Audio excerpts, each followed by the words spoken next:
Olá, nesse vídeo vamos começar a falar sobre termodinâmica de soluções ou misturas. Bom, as misturas são sempre inerentemente mais complexas do que substâncias puras. Quando temos uma substância pura, todas as interações ocorrem entre moléculas idênticas, todas de um tipo I, digamos. Quando colocamos substâncias em mistura, não teremos mais só a interação entre as moléculas do tipo I com outras idênticas a ela do tipo I também, mas teremos interações cruzadas das moléculas do tipo I com outras do tipo J. E então é claro que isso é muito mais difícil de descrever do que quando elas são todas idênticas. E os comportamentos em mistura podem acabar variando bastante do que eram observados quando as substâncias estão puras. Se tomamos o caso de uma mistura de etanol e água, pegamos 50 ml de etanol, 20 ml de água e misturamos. 50 ml de etanol equivalem aproximadamente a 40 gramas de etanol. 20 ml de água sabemos que equivalem a 20 gramas de água. E misturamos essas duas substâncias. À primeira vista, poderíamos imaginar que quando fazemos essa mistura, vamos terminar com 70 ml, 50 ml de um, 20 ml de outro, terminando com 70 ml. Mas não é o que acontece. Acabamos com uma mistura que ocupa menos volume, no caso aqui 67, do que a simples soma dos volumes. E aqui não estamos querendo dizer que nada evaporou ou se perdeu.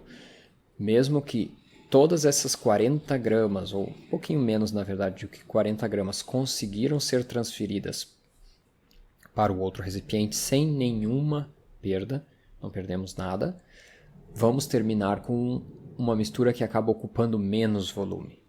E aí podemos nos perguntar o que está acontecendo. O que está acontecendo é que, na verdade, o volume não é uma propriedade que se conserva. Ela é uma propriedade que depende das condições, temperatura e pressão, e agora podemos ver que ela depende também, na verdade, das frações molares das substâncias envolvidas.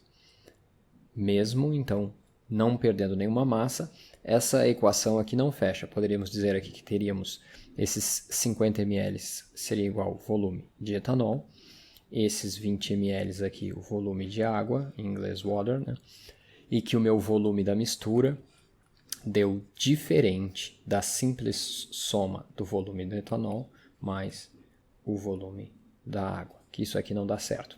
Não deu muito longe, né? Deu perto, 67 frente a 70. Então isso seria uma aproximação, se eu assumisse que essa equação é verdadeira, isso seria uma aproximação, e não exatamente o que acontece na realidade. Então, é importante notar que as substâncias em solução ou em mistura, elas podem exibir um comportamento diferente de que quando estavam puras. Por exemplo, o volume que uma substância ocupa quando está pura vai ser diferente do volume que ela ocupa quando estava em mistura. E o quão diferente vai depender das diferenças de natureza química, tamanho e forma das moléculas. Usamos o exemplo do volume, no caso anterior, só porque ele é bem instrutivo. Mas, na verdade, podemos notar que o desvio entre essa versão aproximada, que é a simples soma dos volumes dos puros, e o volume da mistura, não dá tão diferente do que se observa na realidade. E esse caso de álcoois e água é um dos casos em que há mais desvios. Então, para o volume, os desvios tendem a ser pequenos. E que aquela simples soma pode até ser uma boa aproximação. Se eu misturar substâncias muito parecidas quimicamente, isso aqui vai ficando cada vez mais próximo da realidade.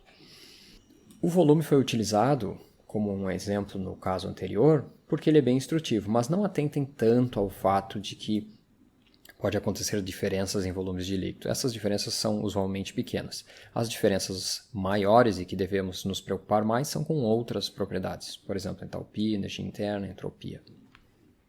Bom, aproveitem esse momento para pausar o vídeo e revisar a notação que vamos utilizar.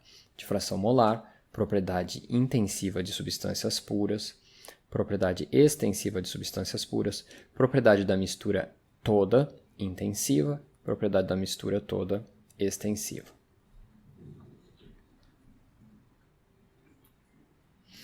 Então, como vínhamos fazendo os cálculos até o momento? Sabemos que para uma substância pura em uma única fase, se nós temos duas variáveis, nós conseguimos calcular todas as demais intensivas. Então fazíamos muito coisas do tipo, se eu tenho minha entalpia e eu quero calcular essa entalpia como uma função da temperatura e da pressão. Então nós fazíamos como? Se a entalpia depende da temperatura e da pressão, qualquer variação de entalpia pode ser explicada por uma contribuição da sua variação com a temperatura em pressão constante, mais uma contribuição da variação da entalpia com a pressão, mantendo a outra variável constante.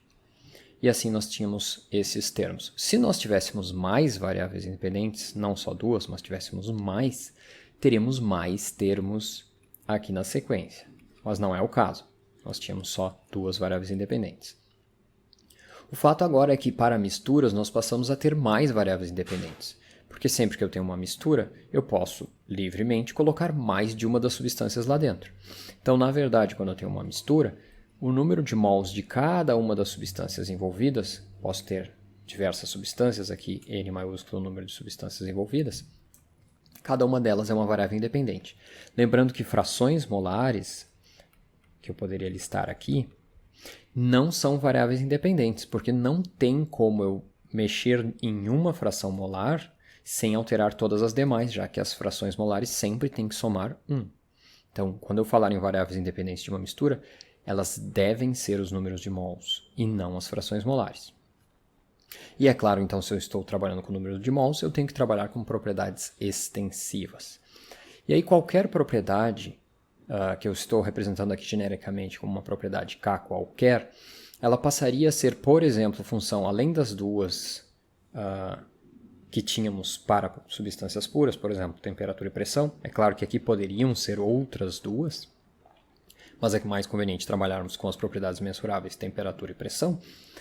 Passaríamos a ter como variáveis independentes temperatura, pressão, número de mols da substância 1, 2, até a última, N.